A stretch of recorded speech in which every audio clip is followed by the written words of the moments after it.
Ever since we opened our doors in 1964, Davis Ford in Fulton has been committed to providing the highest level of customer service and customer satisfaction. That level of commitment is shown in our 18 Ford President's Awards for overall customer experience. Whether you're looking for a tune-up, a trade-in, or a new F-150, the team at Davis Ford is here to serve you. Come see us today in Fulton. Call us at 662-862-3711 or visit us online at davisfordsales.com. Davis Ford, small-town dealership, small-town prices. And welcome back to the Davis Ford Pregame Show. We are joined here in Coach's Corner with head coach Sean Cannon.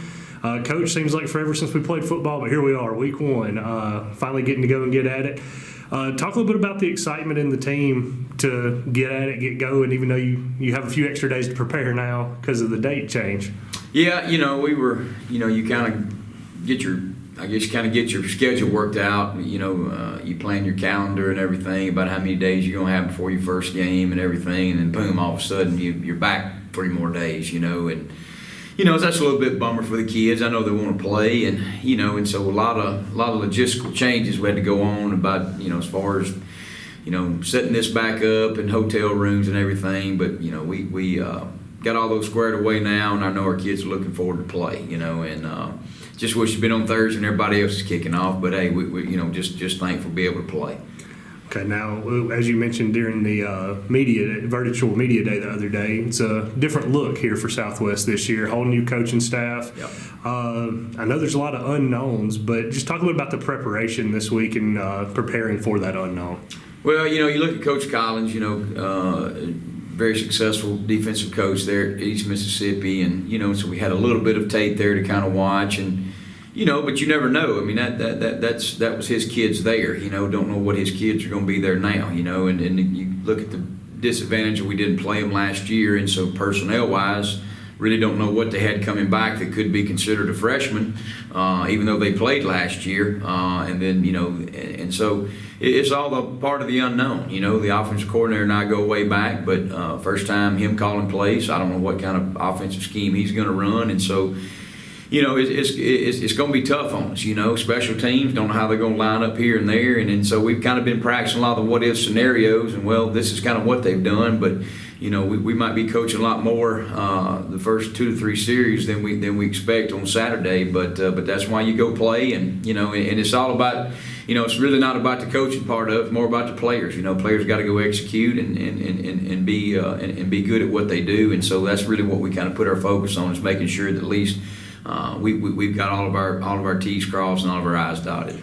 Okay, well, with that unknown, one good thing, it seems like from my vantage point, is you do have a lot of experience coming back, especially on the defensive side of the ball. Talk about how having that experience and leadership coming back on the field from those players is going to help this weekend. Well, that's the thing I always say about junior college. In the 13 years I've been coaching junior college, what's the drawback of junior college is freshmen. And if you're at a 4-year school, every freshman is going to get redshirted. You might have 2 to 3 to play a little bit, but you don't really count on those guys, and here you do, and so whenever you're able to put more guys back on the field that's really going into their 3rd season of college football, that's been playing in ball games, and regardless of what we played last year, our little 5 games we played last year, that's still 5 games they've got under their belt, and so it kind of goes back to what we talk to our kids about, the things we can't prepare you for. Okay, we can prepare you to try to get in shape, but you're not going to know how good a shape you're in until you go play a ball game, and then the speed of the game and all those things, and so it helps with guys at least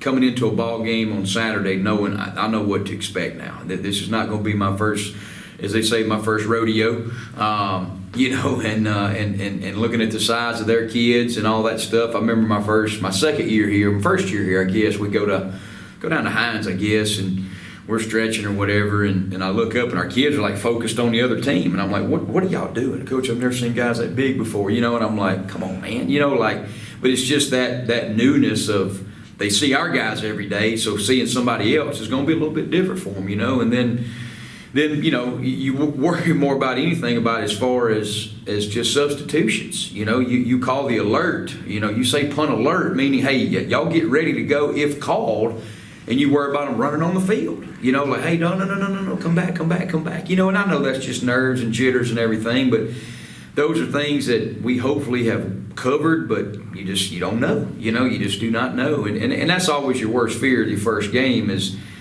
too many on the field, not enough on the field. Just things that, in a ball game, it's just different practice, and so hopefully it does help having some veterans there that's been in the JUCO world a little bit and transfers and everything that you look at that's hopefully will help us carry through that early first quarter, second quarter, of what it's going to be about. Okay, well, let's talk a little bit about the offense. There is a lot of new faces there, but that offensive line seems to have a good core coming back as well.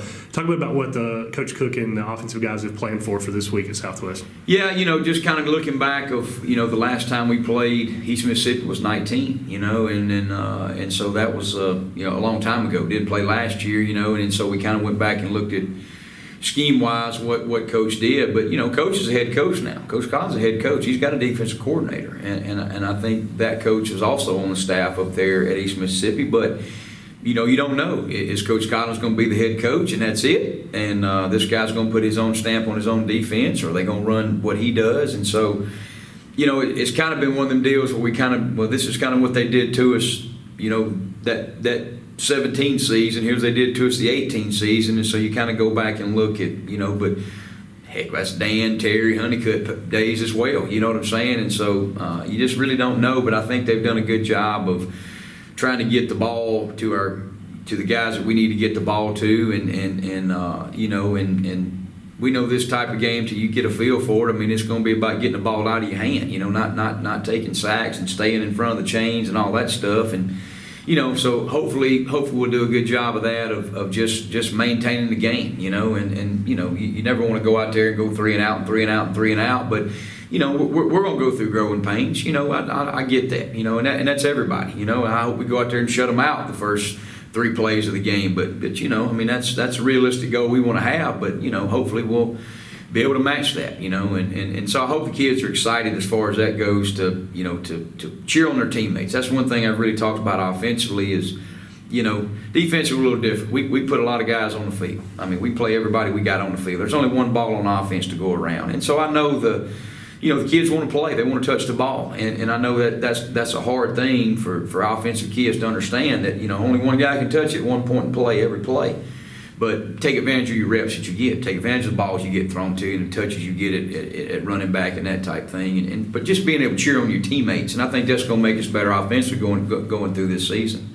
All right. Well, you touched on a little bit of it there, but go ahead and give us your Bank of Oklahoma keys to victory against Southwest. Yeah, you look at 3 things. I think number one you look at, and really not necessarily in order of importance, but kicking game. And that's something that we try to put a lot of emphasis on here. And so when you can win that part of it, and with field position and everything, because it's you look at punt and kickoff, those are the first 2 plays of defense. We want to make them go the long haul. Don't want to go to 50. A lot of chances of the scoring are a lot higher from the 50 than it is a -20. And so being able to play great field position with a kicking game, and be able to score and set up a score in our return game, and that's the thing I've talked to the kids about. Those 2 will win you. Will help you win some games, but the ones that get you beat is punt and kickoff, so that's one thing we put a lot of emphasis on in preseason and during our camp periods of really being good on special teams, Secondly is we got to stay, we can't have any pre-snap penalties, defense jumping off sides, offense false start, those things like that we can control. All right, we're gonna get holding calls and we're gonna get pass interference calls. Those are football related calls. Those are really kind of 50-50 calls if you ask me. Sometimes they're going to call them, sometimes they're not. But things that everybody sees, they're going to see those, and that's the things we got to make sure we eliminate. And hopefully we'll get the pregame jitters out early and everything. But I know there's going to be some, and we've seen it in practice, and so you try to correct that in practice, but so it don't happen in a ball game, But going out to our first deal there is going to be deal. And then the third is just turnovers. That's the first thing you worry about is turning the ball over and not getting the ball back for your offense. And so if we can hold on to the ball and finish in the plus side of the category of turnovers for us, you give yourself a chance to win. And I know that sounds a lot of coach talk there, but it's really true. You go back and look at any stat sheet of anybody that loses a game.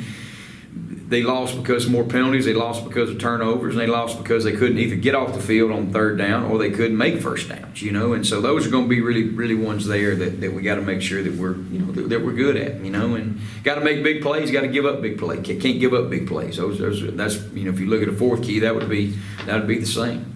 All right, Coach. Well, thanks for your time and best of luck at Southwest. I appreciate it.